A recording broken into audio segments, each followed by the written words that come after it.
Hare Krishna. We continue reading from Bhagavad Gita as it is. We are on chapter 10, knowledge of the absolute. And then this is text 3. Yomam ajam anadim cha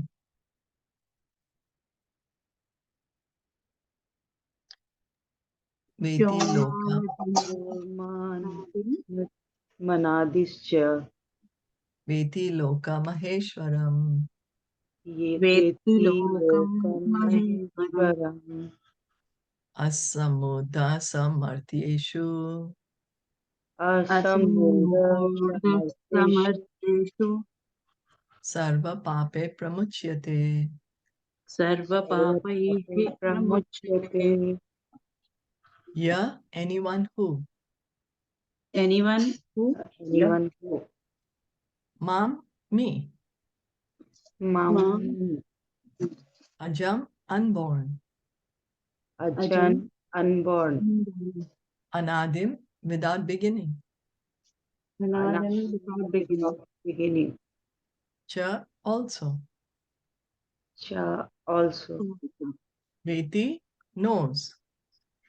Veti knows. Can you just please excuse me for a moment? I'll be back. Veti knows. Veti knows. Loka of the planets.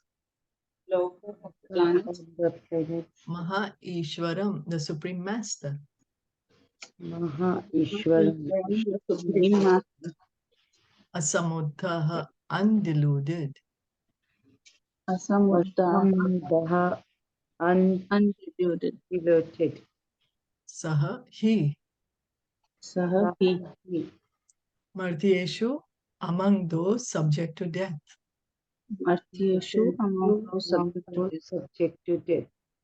Sarva pape, from all sinful reactions. Sarva Pape from all sinful reactions. Pramuchyate is delivered. Pramuchyate is delivered. Translation and purport by His Divine Grace, A.C. Bhaktivedanta Swami Srila Prabhupada. He who knows me as the unborn, as the beginningless, as the Supreme Lord of all the worlds, he only, undeluded among men, is freed from all sins. So Krishna is saying once, if we can try to understand his position, then we can go back home. Janma karma cha me divyam. One who can understand Krishna's form, Krishna's appearance, Krishna's nature, we can go back home, back to Godhead. Now he's saying, one who knows me as the unborn. Then we will say, oh, but we are celebrating Janmashtami every year. Why is Krishna saying he's unborn? But this is his pastime. His appearance and disappearance is a pastime which is happening. Krishna always exists. It's just sometimes he's manifest before our eyes and sometimes he's not. It's like when the sun sets, in the other part of the world, now the sun is setting, but it doesn't mean the sun doesn't exist anymore. And here in this part of the world, we are seeing the sun now. Yeah. So Krishna is unborn, beginningless. He has always existed. There's no point where Krishna did not exist. And Krishna, what is his position? He is God. He is the Supreme Lord of all the worlds. There is no one equal to or greater than Krishna. There are many great personalities, yes, but no one is equal to or greater than Krishna. So one may say, okay, well, but after I get liberated, I can become Krishna. No, even after we get liberated, even after we are in our position as the soul, we cannot become Krishna. Only Krishna is Krishna. He's the Supreme Lord. So he only undeluded among men. Asamudaha. He is freed from all sins. So to understand Krishna means we have to be free of sinful reactions.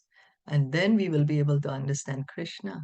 And that's the reason Srila Prabhupada said, stop engaging in this 4 sinful activities and chant the Hare Krishna mantra, then we will be able to understand Krishna more and more. As stated in the 7th chapter, 7.3, Manushyanam sahasreshu kaschid yatati siddhaye. Those who are trying to elevate themselves to the platform of spiritual realization are not ordinary men. So anyone who has got this desire, this inquiry into the absolute truth is not ordinary. We can see among the billions of people in the world, how many are actually interested to find the truth? How many are taking up spirituality? Not many.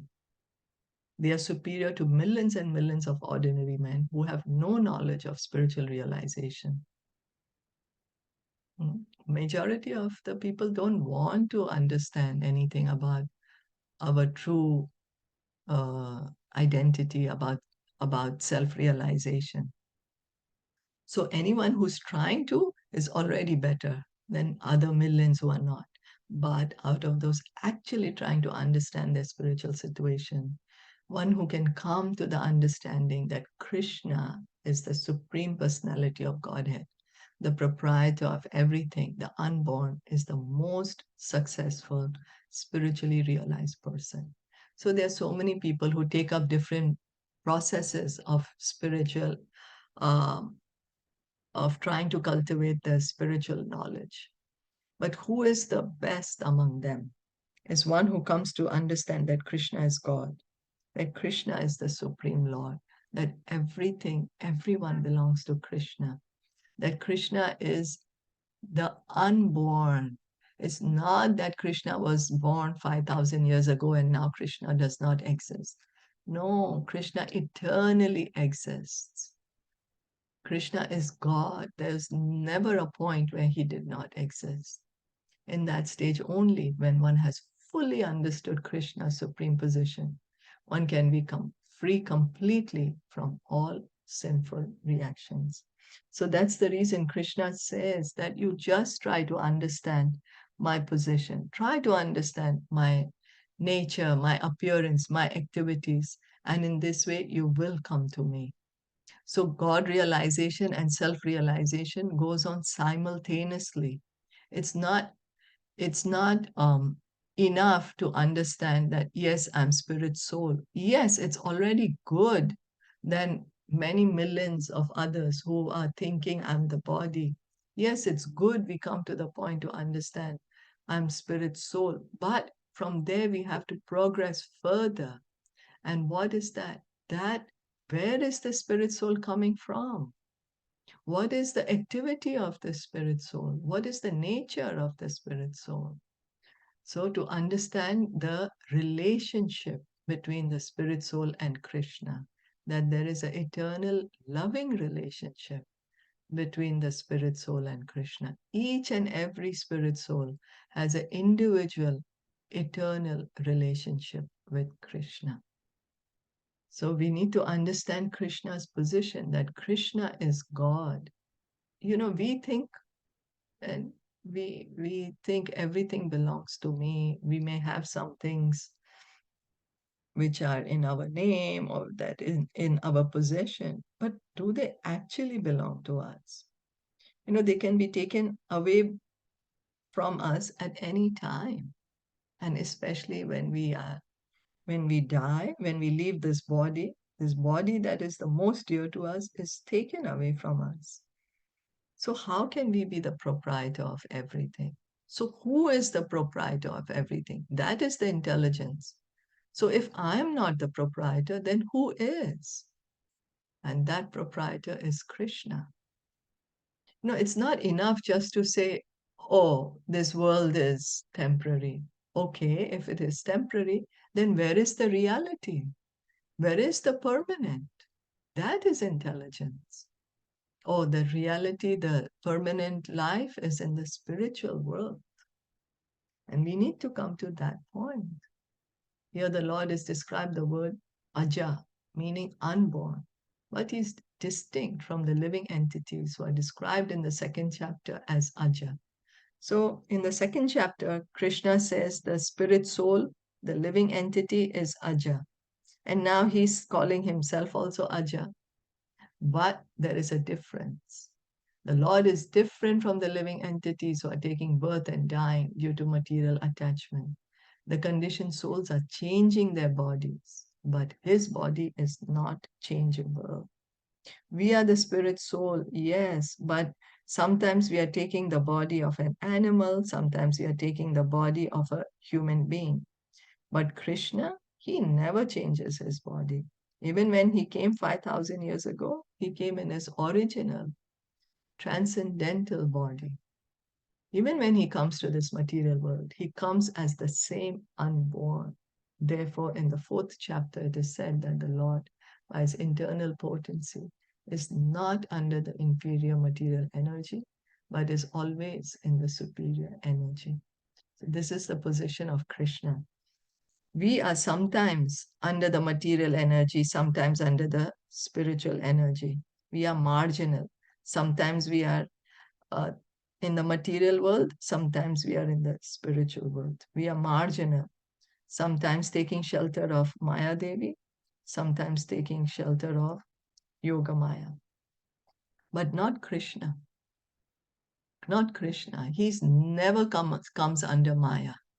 Krishna never comes under Maya. He's the Lord of Maya, of this external energy. If we say that God is come under Maya, then we are trying to say that Maya is God, that Maya is supreme. But that's not the position. Maya is not supreme. God is supreme. We may say, oh, right now I am under Maya. Right now I have forgotten I've God. But after I become liberated, after I give up my false ego, I will understand I'm God. Then again, we are coming to the same point. It's illogical. Then we are saying that, oh, Maya is greater than me. So if I'm God and Maya is greater than me, so how am I God? Then I'm saying Maya is God. So it's completely illogical. So Maya is not God. Only God is God. We are not God. We are eternal parts and parcels of God. God never comes under Maya, but we, the spirit souls, have a tendency to come under Maya. And after we come out of Maya, after we come out of the false ego, we give up the false ego, we will understand ourselves as parts and parcels of Krishna. That is the true self-realization. Any questions or comments?